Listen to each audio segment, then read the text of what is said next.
Hello everyone and welcome to Sipz and Stories. My name is Elizabeth and in today's video I will be doing the mid-year freak out tag. I love watching these videos and I am so excited that this year as a new booktuber I can participate in this tag. I think it is a great way to assess your reading goals and your channel goals and then move on from there. So grab your favorite beverage as we discuss these amazing books. Question number one is, what is your favorite book of 2021 so far? And for me, that was a no-brainer. That is Anna Karenina by Leo Tolstoy. I love this book so much. Not only was it my favorite book of the year so far, it's now one of my favorite classics of all time. I was just surprised how accessible this book was to the modern reader. So if you were like me and intimidated to read this book, don't be. There's so much in this book to sink your teeth into, especially if you're like me and you like religion and politics and spirituality. So much depth to this book, but yet it's extremely entertaining at the same time. It does not sacrifice on entertainment. Great love story, great relationships and people dynamics, and also it just has a lot of really fun scenes, parties and balls, a very climactic horse race, operas, some interesting scenes at the opera. I really enjoyed this, and yeah, Leo Tolstoy, he is the mic drop for sure, and I cannot wait to go back and read War and Peace now. He is definitely the real deal. Question number two is, what is the best sequel you've read this year? And for me, that would be My Own 2 Feet by Beverly Cleary. This is the second half of Beverly Cleary's memoirs, which begin with A Girl from Yam Hill by Beverly Cleary. And obviously I read both of these books this year because the wonderful Beverly Cleary just recently passed away at the age of 104. So she had an amazing life. And Girl from Yam Hill is everywhere, but My Own 2 Feet is not everywhere. So I would encourage people that want to go back and read A Girl from Yam Hill to just go ahead and also add to your cart My Own 2 Feet. Believe me, you will thank me, because this book picks up exactly where this book leaves off. This one is about her childhood. So growing up on her family's farm in Yam Hill, Oregon, going to school in Portland during the Depression, and then it ends with her graduating from high school. This one, the reason I like this one a little more is her experience in college. So the very first chapter is her getting on the bus to go to college in California. She goes to a college in Southern California and then she transfers to Berkeley. So her descriptions of Berkeley in the 1930s are really interesting. Just living in the residency hall, seeing all the exciting experiments at Berkeley, going to dances, both at Berkeley and then in San Francisco. Really great coming of age story. Also, she talks about her experiences as a librarian, and that was the inspiration for her to become an author, because many of the children that she worked with could not find books that were about them, about their experiences in real life America growing up during the Depression. It also talks about her experience as a librarian in the Army, so working with the Army during World War II. Those were some really interesting chapters as well. She worked at a bookstore, and then it kind of ends when she sits down at her typewriter and starts writing Henry Huggins. So such a good book. If you're a writer, if you love children's authors and children's books, I recommend both of these books, Girl from Yam Hill and My Own 2 Feet by Beverly Cleary. Loved these books. Question number three is a lot of fun, and that is books that have come out this year that you have not read yet. And for me, I have a couple answers to this one. So starting off with middle grade, definitely gonna go with Amari and the Night Brothers. That one needs no explanation. It's very popular. I think I'm gonna save it though for around Halloween or maybe Thanksgiving break as a treat to myself during the holidays. So I'm really looking forward to Amari and the Night Brothers. Also, The Hat Makers by Tamsin Merchant, who, as you know, played Georgiana in the Keira Knightley version of Pride and Prejudice. So I'm so excited that she is a children's author now, and I saw her interviewed on Gavin's channel talking about The Hat Makers, and it sounds like such a whimsical and very fun book. Plus that cover, are you kidding me? I need that book just because of that cover. For the YA genre, I have Excuse Me While I Ugly Cry by Joya Joffney. And I don't even know what this book is about. I just got it because of that title. I think it wins the best title of 2021. Excuse Me While I Ugly Cry. I think it is a YA romance about a girl who loses her diary, and then a boy finds it and forces her to face all of her biggest fears. So it's kind of an enemies to romance type of story. I think that's what this is about. Another one I would like to read this year is Amelia Unabridged by Ashley Schumacher. I have heard nothing but good things about this book. It's kind of becoming a cult favorite now. I think it is about two best friends who are fangirls of this really fun fantasy series like Harry Potter, and one of the best friends dies tragically. So the other one continues the journey of, connecting with the author and finding out about their favorite book series that the two girls loved. So it's supposed to be very poignant, very heartfelt. Really looking forward to this one and expect it soon in a wrap-up. For adult books, the first one I would like to get to is Clara and the Sun by Kazuo Ishiguro. I'm not sure if this is the best place to start with Kazuo Ishiguro. I would prefer to read Remains of the Day, but so many people have been talking about this book and raving about it that I thought I'd give it a chance, especially because it's science fiction and I love science fiction. It is about, I think, a robot and her experiences interacting with the world and just his observations on society and humanity and where humanity is going. I love books like that, so I'm expecting to really enjoy this one. Another one is Who is Maud Dixon by Alexandra Andrews, and this one also sounds like a lot of fun. This is about a young girl that works in publishing. She wants to become an author, and she gets this opportunity to become the assistant of Maud Dixon, a very famous and very reclusive author. And she goes to Morocco, and I think this is kind of like a Talented Mr. Ripley. I think it's a thriller where maybe she impersonates Maud Dixon and tries to get her book published. It does sound also like a lot of fun. Question number 4 is most anticipated releases for the second half of the year, and I have a couple answers for this one. The first one I would like to read is Yours Cheerfully by A.J. Pierce. This is the follow-up to Dear Mrs. Bird. I read Dear Mrs. Bird last year. I loved it. It is about a girl that works at a women's magazine in London during the Blitz. And this one is the follow-up to that book. So really looking forward to it. I love A.J. Pierce's writing. It's so fun.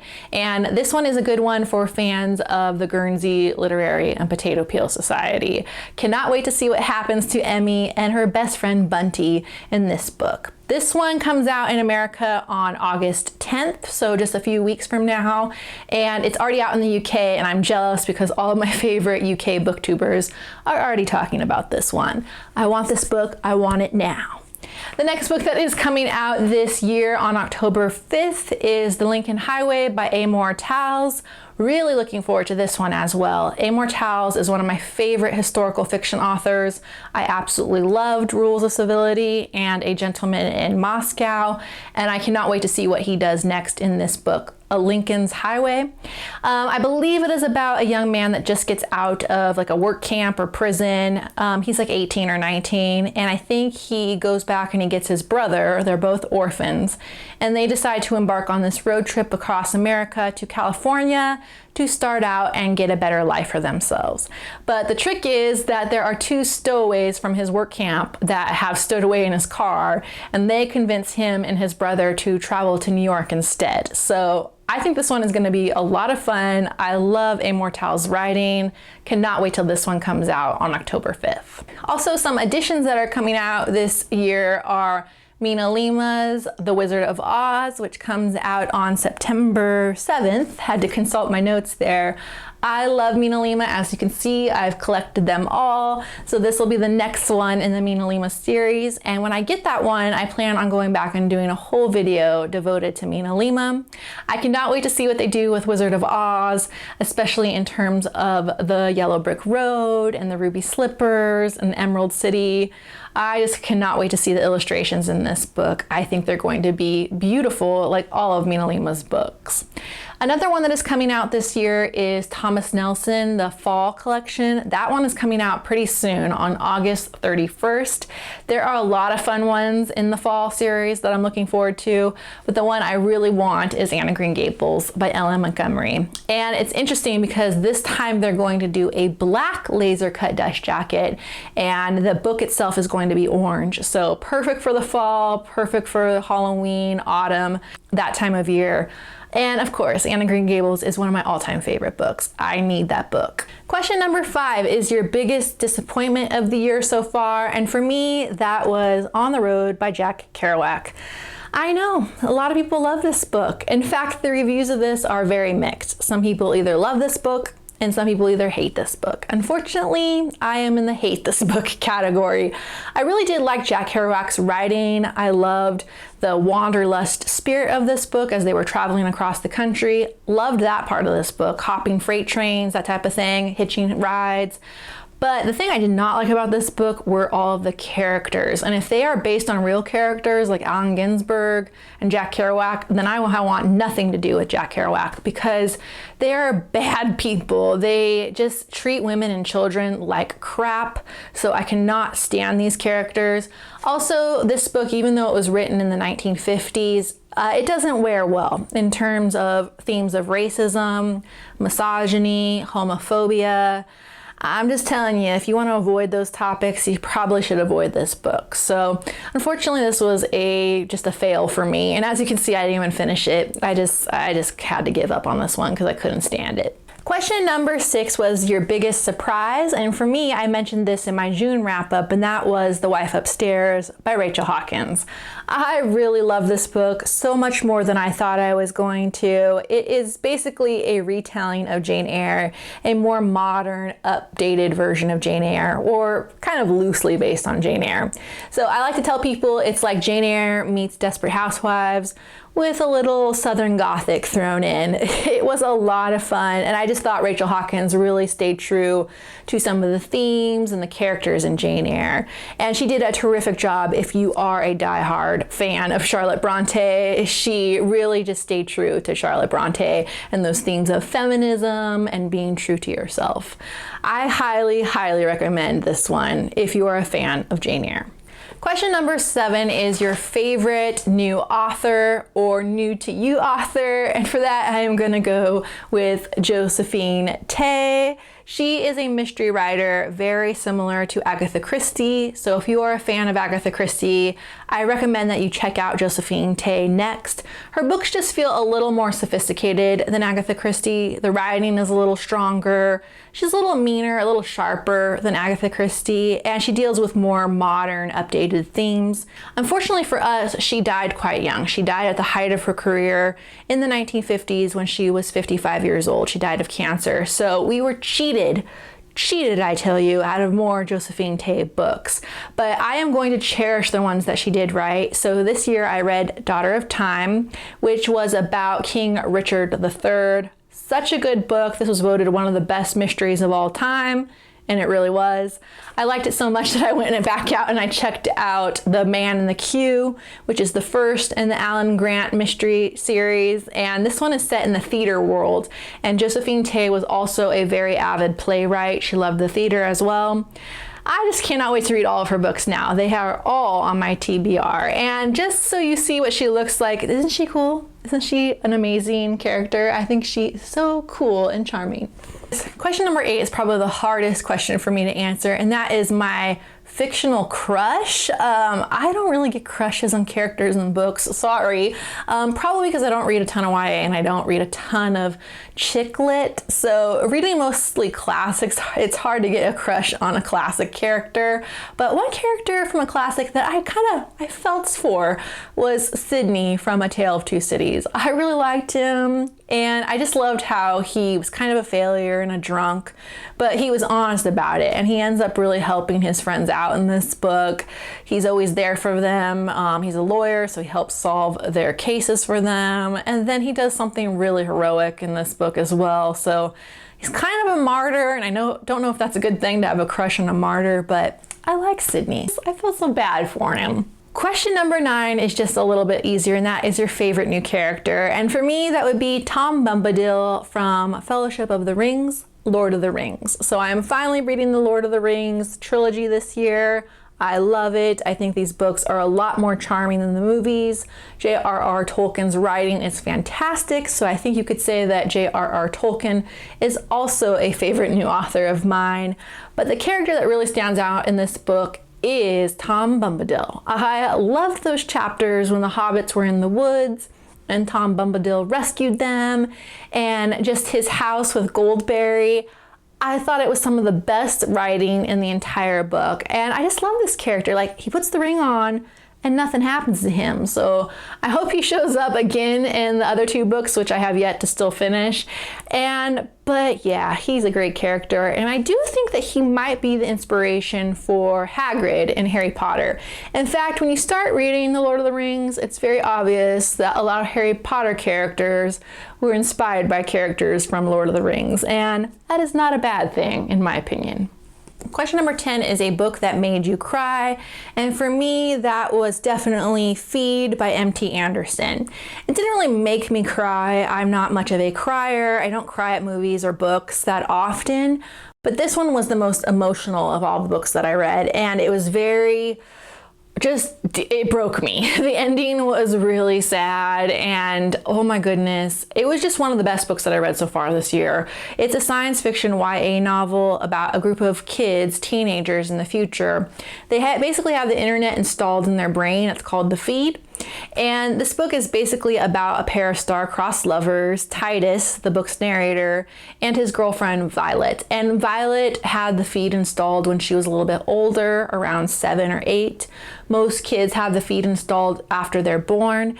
And Violet really tries to resist the feed, and she's trying to teach Titus to resist the feed as well. And this book just speaks to our consumerist culture and our obsession with social media and the internet.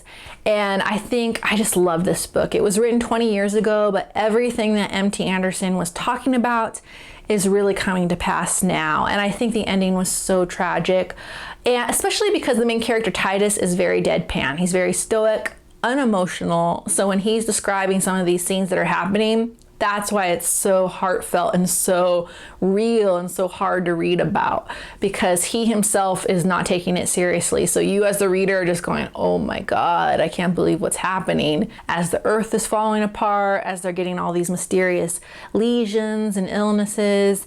It's just very emotional when he is discussing the things that are happening in this book.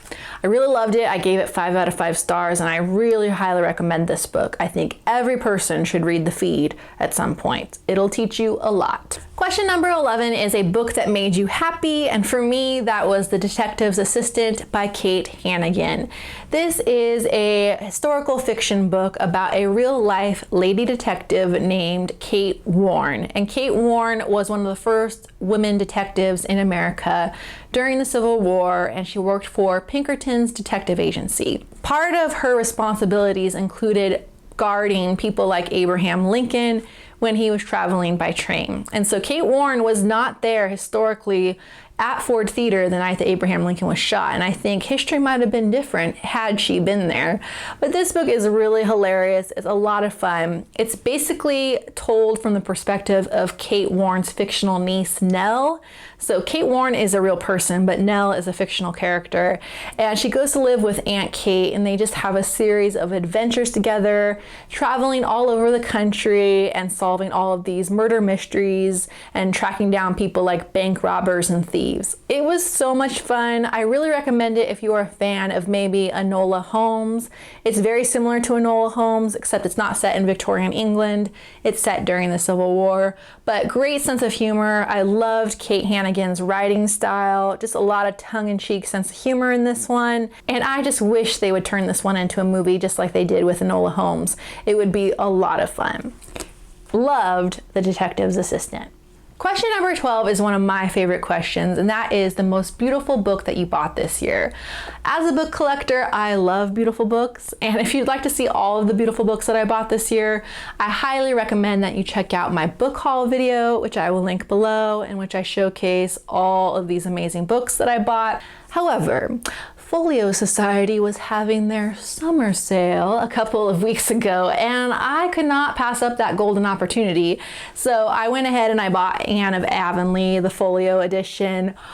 Oh my gosh, I've wanted this book for so long, and guys, it is so beautiful in person. I will go ahead and show you some close-up shots, but it's so well done. And Anne of Avonlea is probably my favorite in the Anne of Green Gables series, along with Rilla of Ingleside.